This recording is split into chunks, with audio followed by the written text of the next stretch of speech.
Rétro Hebdo. Rétro Hebdo. Rétrospective hebdomadaire de l'actualité. Egid Nahayo. Bonjour et bienvenue dans l'actualité qui a marqué cette semaine. Une partie du marché de Kinama est partie en fumée jeudi de cette semaine suite à un incendie dont l'origine n'a pas été connue. La Commission électorale nationale indépendante CENI a dévoilé vendredi de cette semaine le calendrier électoral pour les présidentielles de 2027, le jour de l'élection étant fixé le 3 mai. Entre-temps, 5 partis politiques de l'opposition ont décidé de boycotter toutes les rencontres organisées par la Commission suite au manque de dialogue pour discuter sur les irrégularités qui ont caractérisé les précédentes élections. Également, ce sont les manquements qui ont été constatés dans la gestion de la clinique Prince Louis Rwagasore et l'hôpital de Cankuzo, déplorés par la Chambre basse du Parlement au cours de cette semaine. Bienvenue. Rétro Hebdo. Une partie du marché de Kinama, au nord de la capitale économique Bujumbura, est partie en fumée dans la matinée de jeudi de cette semaine suite à un incendie dont l'origine n'a pas été connue. Dieudonné Nyanzegamiye s'était rendu sur place.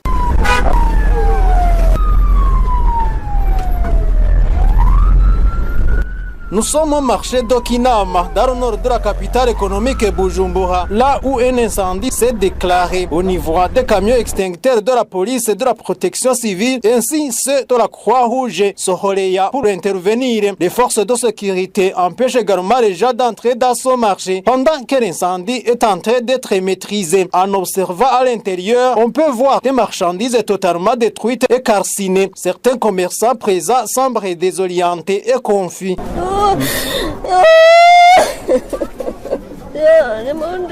Il explique que l'incendie s'est déclaré vers 8 h du matin, mais il ignore son origine. Il confirme aussi qu'ils n'ont rien pu sauver. Nos marchandises sont totalement calcinées sur les 2 stands que j'avais. Je vendais des chaussures originales et des chaussures de type Yebo. On m'a téléphoné tout en me disant que les places ont pris feu et je suis arrivée à 9 h et je leur ai demandé d'y entrer pour sauver mes biens, mais ils ont refusé. Cette commerçante déplore que même ceux qui ont essayé de sauver leurs biens se sont fait voler par des malfaiteurs.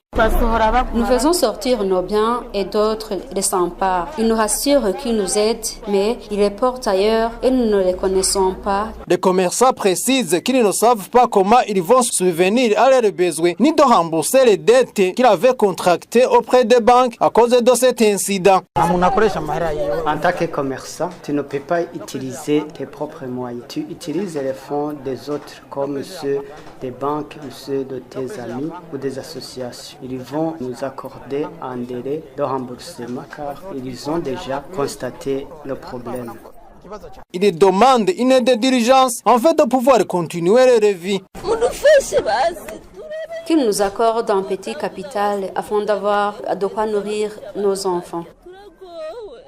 Le marché d'Okinama faisait partie de cet marché réhabilité dans la ville de Bujumbura en 2017 avec le soutien de l'Union européenne. Il avait été réouvert en 2018 avec plus de 2000 stands, bien que la valeur exacte des pertes ne soit pas encore connue. Certaines sources estiment que plus de 400 places ont été détruites par cet incendie. Il a finalement été maîtrisé dans l'après-midi de ce jeudi. Le gouverneur de la province de Bujumbura, Louis Ndaï Ngurukiye, s'est rendu alors sur les lieux. Il a réconforté les commerçants ayant perdu leurs biens et leur a assuré qu'ils seront indemnisés du fait que ce marché était assuré. Je donne mes condoléances à la population, aux commerçants qui ont perdu leurs marchandises. Mais aussi, je devrais remercier les services qui sont intervenus très rapidement.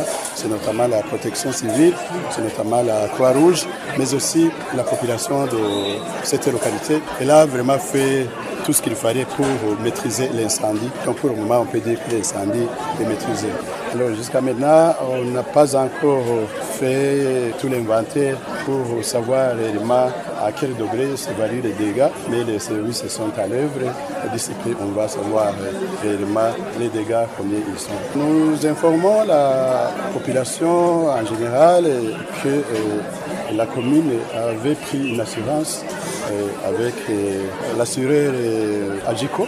Donc pour le moment, après avoir fait l'inventaire des dégâts, la commune va s'asseoir avec l'assureur pour voir comment indemniser les commerçants qui ont été touchés. encore sans vie d'un homme qui résidait la cellule 4 au quartier Guissio en zone Kanyosha de la ville de Bujumbura a été découvert lundi de cette semaine dans un grand ravin de cette localité. La personne y était tombée le week-end dernier selon les témoins Nolis Ndouiman. La victime a été repêchée à l'aide d'un bateau de pêche dans une vaste étendue d'eaux usées stagnant au pied du ravin en question qui ne cesse de s'agrandir après 40 heures environ d'intervention musclée des résidents ayant vu ces dernières traces samedi. Les faits se produisent à 400 mètres environ de la route nationale numéro 3 et l'ancienne résidence de la zone Kanyosha. C'est en bas du lycée de la convivialité. Ce même ravin ronde la cimetière aménagé sur place à Guichio. Les témoins sont restés à la recherche de la personne mais sans succès. La population était de notre passage déboussolée et vit toujours de la peur au ventre avec le risque encore de perte en vie humaine si jamais ce phénomène de ravinement ne serait pas maîtrisé. Vraiment, l'incident dépasse l'entendement. La victime fait un des rares cas identifiés. Beaucoup sont ceux qui tombent et qui sont noyés jusque dans le lac Tanganyika. Demain, ce sera notre tour. Déjà, le bilan était lourd en termes de dégâts occasionnés par ce même phénomène. Pour nombre de maisons situées aux abords ont été effondrées, laissant en désolation les ménages qui plaidaient pour la canalisation de la surface. Que le ravin soit canalisé, nous sommes désolés. Et pour tenter d'amortir le choc, un dépotoir d'immondices a été créé en amont jusqu'à la surface où passe la population, ce qui ne garantit pourtant rien comme solution. En effet, à tort constaté, les débris de plusieurs sortes glissent à chaque moment. L'Office burundais de l'urbanisme, de l'habitat et de construction venait pourtant de lancer les travaux de canalisation et de soutenement de la surface il y a de cela peu, lesquels travaux ont été interrompus à mi-parcours pour un motif jusqu'ici inconnu, puisque nous avons contacté son commissaire général sans succès. Une interruption du moins fustigée par l'administration locale à Kanyosha. Le chef de zone Moïse Habonimana prévient pour cela d'autres pertes au trésor public. C'est regrettable que l'interruption des travaux fait est mort. Nous ignorons le motif. Certes, il y aura une perte au trésor public puisqu'il y aura un coût supplémentaire. Il y a de cela 2 mois environ que ces travaux ont été interrompus selon des sources locales. L'autorité zonale a ainsi décidé de barrer d'interdire un sentier qui traversait le cimetière susmentionné vers les cellules 3 et 4 à Guichio en attendant que d'autres solutions conséquentes soient prises. Rétro Hebdo. Politique à présent, la Commission électorale nationale indépendante, la CENI, a révélé le calendrier électoral pour les présidentielles. Le premier tour prévu le 3 mai. Cela a été annoncé ce vendredi par le président de cette commission lors d'une réunion d'échange avec les parties prenantes au processus électoral qui, à leur tour, ont estimé que sa mise en œuvre pourrait être difficile en raison du rapprochement des différentes échéances prévues, surtout pour les préparatifs. Jeton Iratuzi. Prosper Ntahogwamiye, président de la Commission électorale nationale indépendante CENI, a annoncé que le premier tour de l'élection présidentielle aura lieu le 3 mai 2027. Le président élu prêtera serment le 18 juin 2027. En cas de second tour, celui-ci se tiendra le 1er juin 2027 et le président élu prêtera serment également le 18 juin 2027. Avant cette échéance, plusieurs préparatifs sont prévus. Il s'agit notamment de la mise en place des membres des commissions électorales communales indépendantes CECI ainsi que ceux des commissions provinciales indépendantes CEPI. Il est aussi question de l'accréditation des observateurs et des mandataires électoraux. Certains acteurs politiques comme Cyriaque Nshimirimana, secrétaire général adjoint du parti au pouvoir au Burundi CNDD-FDD, estiment que les délais sont trop serrés. À titre d'exemple, le dépôt des dossiers pour les candidats aux commissions CEPI, aux commissions électorales provinciales indépendantes CEPI est prévu du 20 au 31 mai, c'est-à-dire la semaine prochaine. Si j'analyse le calendrier, les dates sont très serrées, alors que la date de scrutin, elle, ne peut pas changer. Cette préoccupation est également partagée par le responsable de l'organisation chrétienne MAC, Aimé Pascal Ndouimana. Vous nous avez montré le calendrier avec le dépôt des candidatures à la CEPI et à la CECI. Nous les avons, mais nous avons peu de jours à voir les provinces. Imaginez un dossier qui provient de Makamba. Il faudrait ajouter au moins 2 ou 3 jours. De son côté, Prosper Ntagwamiye, président de la CENI, considère que le respect du calendrier électoral est essentiel et fait partie de la compétition et appelle les parties prenantes à commencer avec les préparatifs le plus tôt possible. Le respect des délais fait partie de la compétition. Si tu ne peux pas respecter les délais, c'est ça la compétition. Les candidats à l'élection présidentielle déposeront leur dossier du 13 au 22 novembre de cette année, tandis que la campagne électorale se déroulera du 10 au 30 avril de l'année prochaine pour le premier tour. Entre-temps, les 5 partis politiques de l'opposition, à savoir le parti UPRONA, le FRODEBU, le CNL, le CDP et le parti CODEBU, ont annoncé vendredi de cette semaine boycotter toutes les réunions organisées par la CENI dans le cadre de la préparation de cette élection, estimant qu'il est prématuré et inopportun de poursuivre ces préparatifs sans qu'un dialogue politique inclusif ne soit engagé pour discuter sur les irrégularités des précédentes élections, comme l'a souligné Olivier Nkurunziza, président de l'UPRONA, qui s'est exprimé au nom des responsables de ces autres formations politiques. Au lendemain des élections législatives et communales de 2025, les partis signataires ont introduit des recours au prix des instances habilitées. Les partis signataires considèrent que la CENI actuelle n'est pas à mesure d'organiser des élections répondant aux standards requis de transparence et d'équité. Dans ce contexte, les partis signataires estiment qu'il est prématuré et inopportun de poursuivre les préparatifs des prochaines échéances électorales sans qu'un dialogue politique inclusif ne soit engagé. Dans l'attente du lancement et de la conclusion du dialogue politique proposé, les partis signataires du présent communiqué ont jugé inopportun de participer dans la rencontre d'échanges relative à l'état des lieux des préparatifs de l'élection présidentielle de 2027. Nous appelons respectueusement à son Excellence Monsieur le Président de la République du Burundi afin qu'il prenne les initiatives nécessaires pour favoriser l'ouverture d'un dialogue politique. Rappelons à tout effet utile que les partis signataires ont adressé une correspondance requérant l'implication du président de la République lui a été transmise le 4 avril 2026 et nous sommes en attente de la suite qui y sera réservée. Et la Chambre basse du Parlement a adopté jeudi de cette semaine la révision de la loi de 2024 fixant les missions, organisation et fonctionnement de la Cour des comptes et la procédure suivie devant la dite Cour. Selon les innovations apportées au nouveau texte, la Cour est devenue désormais une juridiction financière et le magistrat de la Cour n'est plus mandataire, mais les députés ayant réagi en plénière semblaient confus quand il s'agit de nuancer les limites de la Cour avec d'autres organes à compétences juridictionnelles. Nolis Ndouiman. Les députés ayant réagi en plénière semblaient n'être pas convaincus par le nouveau texte de loi adopté puisque sans exposé de motifs et suffisamment motivé et convaincant, comme il en était de la rigueur pour d'autres projets de loi soumis au Parlement pour analyse. Seulement le ministre de la Justice, qui était l'invité du jour, a rappelé que la Cour a une mission constitutionnelle, citant l'article 183 de cette loi mère promulguée en 2018. Une incompréhension alors chez les députés à la chef Dieudonné Iladukunda, avec un caractère juridictionnel collé à la Cour, surtout son indépendance. L'Assemblée nationale estime que fixer limites et missions est jusqu'ici problématique. L'honorable Chantal Baramhama a fait mention de chevauchement avec d'autres instances.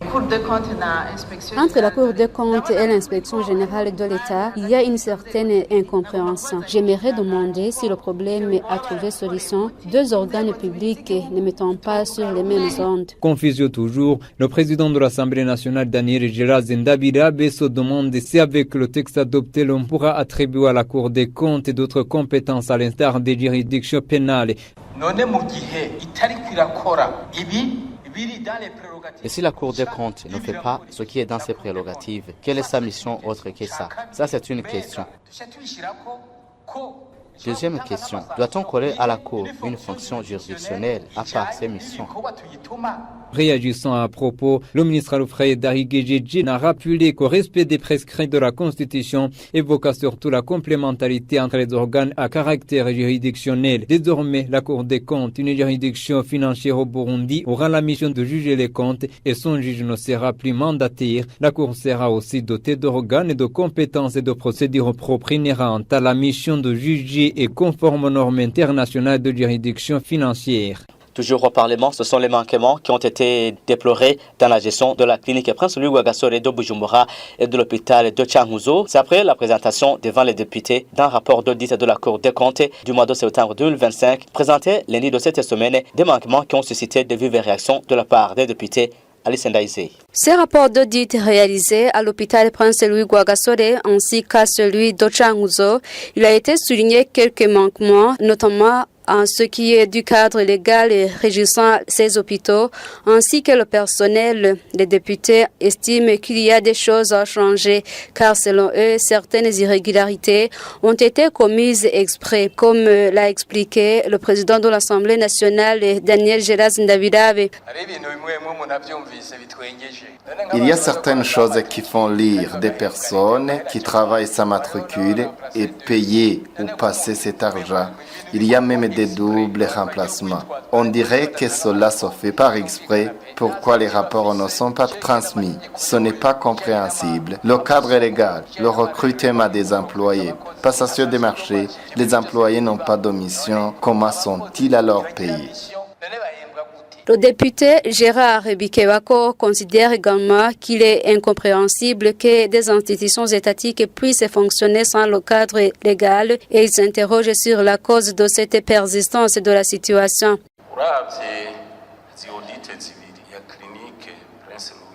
Regardant ces deux audits, voire d'autres déjà réalisés par la Cour des comptes, le problème est le même. On se demande comment une institution peut fonctionner sans cadre légal. Que sera le résultat?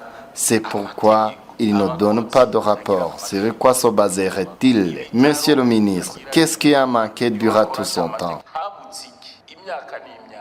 Le ministre de la Santé, Fidèle Nkezabahizi, explique quant à lui que les lois existent mais qu'elles ne sont plus à jour, mais précise que certaines d'entre elles sont déjà en cours de révision.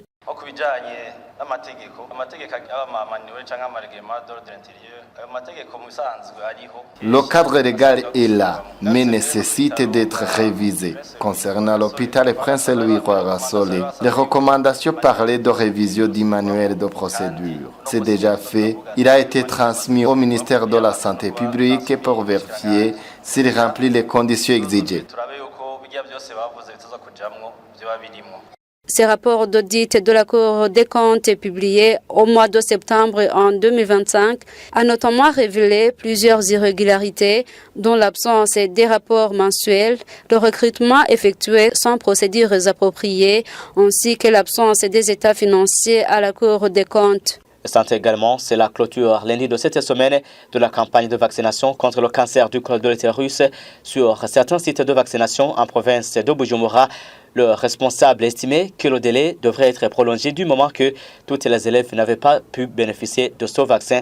C'est le cas du centre de santé de Buterere 1 où est passé notre collègue Claria Kanhondi. À la 3e journée de la campagne de vaccination contre le cancer du col de l'utérus pour les jeunes filles âgées de 9 à 14 ans, la titulaire du centre de santé Buterere 1, Marie-Louise Ahiboneye, a indiqué qu'au moins 50% des bénéficiaires l'ont reçu. Celles qui restent continuant à être vaccinées, il était 11h30 de l'avant-midi de ce lundi. Aujourd'hui, nous accueillons, comme nous avons commencé à le faire depuis le mercredi. Nous continuons en ces derniers jours et espérons que tout va bien se passer et atteindrons notre objectif. Nous comptons au moins 50% des effectifs ici et aux écoles environnantes de centres de santé. Une des enseignantes à l'école fondamentale Ekofo Buterere 1, Esther Balendegere, confirme que les élèves à cette école reçoivent le vaccin, mais cependant que toutes n'ont pas pu en bénéficier, d'où elle demande si possible que le délai soit prolongé afin que toutes ces jeunes filles puissent en bénéficier. Ils ont commencé par ces étudiants en première année. Ils ont atteint les classes de 5e. Les bénéficiaires sont moins nombreuses. Dans les classes inférieures, elles étaient plus nombreuses, mais en classe de 5e et 6e, elles sont peu nombreuses. J'estime que toutes ne seront pas vaccinées, par exemple celles de 6e, si nous prolongeons le délai d'un jour. Toutefois, des parents d'élèves se sont réjouis de ce vaccin destiné aux enfants et proposent que même des adultes en bénéficient. Ça se déroule bien au sein du quartier et dans les écoles de vaccination au lieu qu'ils apportent aussi un vaccin pour les parents pour nous prévenir de cette maladie.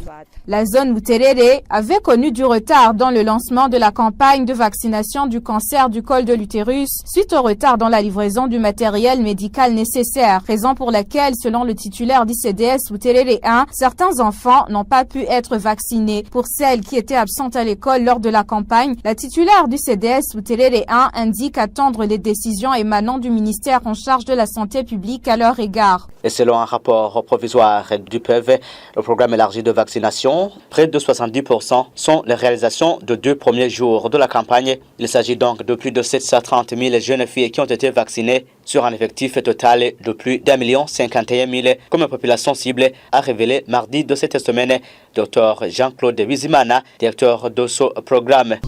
Rétro Hebdo. Les éleveurs de vaches de la colline Buringa, zone Gihanga, ont au cours de cette semaine demandé que leurs animaux soient vaccinés afin de les protéger contre la fièvre afteuse et la dermatose nodulaire qui menace leur bétail dans cette partie de la province de Bujumbura. Ils ont indiqué que ces maladies apparaissent surtout pendant ce mois chaque année. C'est au moment où la campagne de vaccination du bétail contre la dermatose nodulaire bovine dans certaines provinces du pays, qui était prévue au début de cette semaine, a été reportée pour la semaine qui vient, donc à partir du 11 mai 2026, la campagne ayant été reportée en raison de problèmes liés au manque du carburant. Les pénuries de haricots, c'est que ces derniers temps, dans les échoppes du nord de la ville de Bujumbura, là où nos reporters sont passés jeudi de cette semaine, des commerçants ont indiqué qu'ils n'en trouvent guère là où ils s'approvisionnent dans la province du nord du pays. Là où le haricot sec était disponible, un kilo était vendu à 7 000 francs bondés. Les détails avec Odilon Régiman. Selon certains grossistes de la ville de Bujumbura, le kilogramme avait atteint jusqu'à 7 000 francs. Une situation liée, expliquait-il, à une mauvaise récolte observée surtout dans le nord du pays à cause des perturbations climatiques. Aujourd'hui, ces commerçants parlent d'un débit d'acarmini favorisé par l'arrivée de nouvelles récoltes dans certaines régions du pays. C'est la première fois que les prix montent à ce niveau. Cela a été provoqué par la pénurie d'haricots. Toutefois, ils restent inquiets. Selon eux, si la sécheresse ou les pluies irrégulières persistent, le prix pourrait de nouveau grimper à raison de la faiblesse de la production. Autre défi évoqué, les attaques d'insectes qui endommagent les stocks de haricots conservés dans les dépôts. Les grossistes demandent ainsi aux instances habilitées de mettre à disposition des produits de traitement pour protéger les récoltes. Pour le moment, le haricot est encore frais et il n'est pas encore temps de le stocker. La conservation reste difficile. Nous utilisons des produits destinés à éviter qu'il ne soit attaqué par les insectes, même si parfois cela ne suffit pas. S'il existait des produits plus efficaces, nous les utiliserions afin d'éviter qu'ils ne se détériorent. Au terminus d'Okamenge, les commerçants indiquent que le haricot jaune vendu la semaine dernière à près de 7 500 francs le kilo, tandis que le haricot kinoulé était à 5 500 francs le kilo. Odilon Régiman, même scénario à Gitega, capitale politique du Bondi.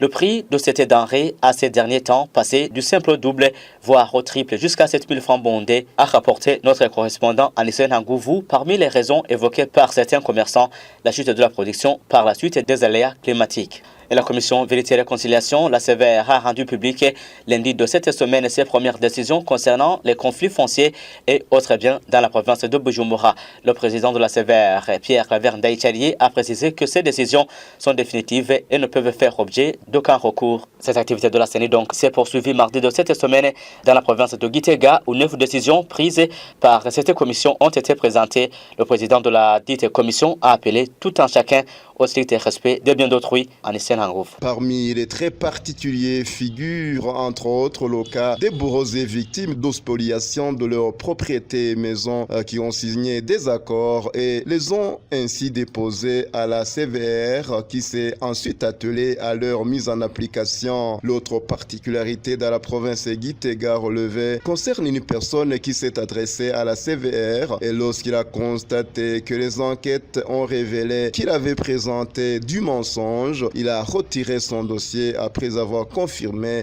que la propriété, objet de son montage, ne lui appartenait pas. Le troisième cas a été celui d'Obivara Pierre Claver, figurant sur la liste des victimes des assassinats de 1972, dont sa parcelle située au quartier Chatagna avait été spoliée par son ancien voisin Talouk Bachir. Le fils du défunt Chobachaka Wilfried a affirmé retrouver le sourire après de longues années de chagrin. C'est des sentiments de satisfaction et c'est des sentiments de surtout remercier tout ce qui était à côté de moi, tout ce qui m'ont aidé. Pierre Claver Ndaïchalié, président de la CVR, a demandé aux bourreaux et victimes des cas de spoliation de se mettre ensemble pour se réconcilier sans l'intervention de la dite commission. Pierre Claver Ndaïchalié a aussi demandé aux responsables administratifs de la base au sommet de veiller au strict respect de ces décisions et n'a pas manqué d'appeler tout un chacun de respecter les biens d'autrui en rappelant que le droit de propriété est sacré, perpétuel et absolu. Anissé Nangovo Gitega, Radio Indun Culture.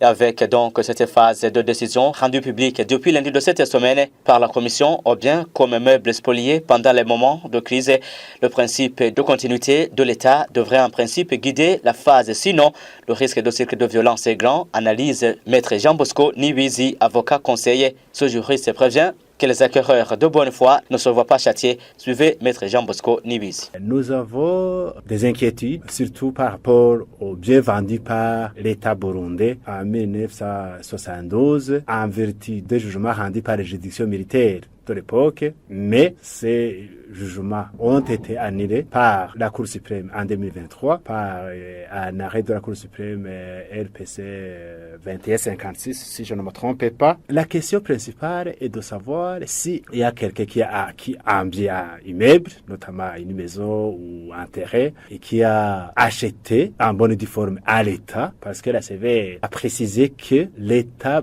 burundais a vendu les biens appartenant aux victimes alors qu'il n'avait pas droit de vendre ces biens. La question de savoir, en acquéreur de bonne foi, celui qui a acheté un bien vendu par l'État et qui actuellement on demande de restituer sans indemnisation. Parce que l'État doit assumer les erreurs qu'il a commises en 1972 selon le principe de la continuité de l'État. C'est d'ailleurs le prescrit de l'article 86 et suivant, des articles 86 et suivants de la loi régissant la CVR, la nouvelle loi de 2025. La mise en place de la CVSR ne peut pas régler ou ne peut pas vider le contentieux des crises du passé. Les cycles de violence au Burundi sont liés à l'impunité. Premier massacre depuis 1965, de 1972, de 1988, 1993. Tous ces massacres, une fois restés impunis, vont créer d'autres massacres dans l'avenir. C'est pourquoi nous avons intérêt à couper avec l'impunité pour garantir un avenir meilleur pour les générations d'aujourd'hui et les générations futures.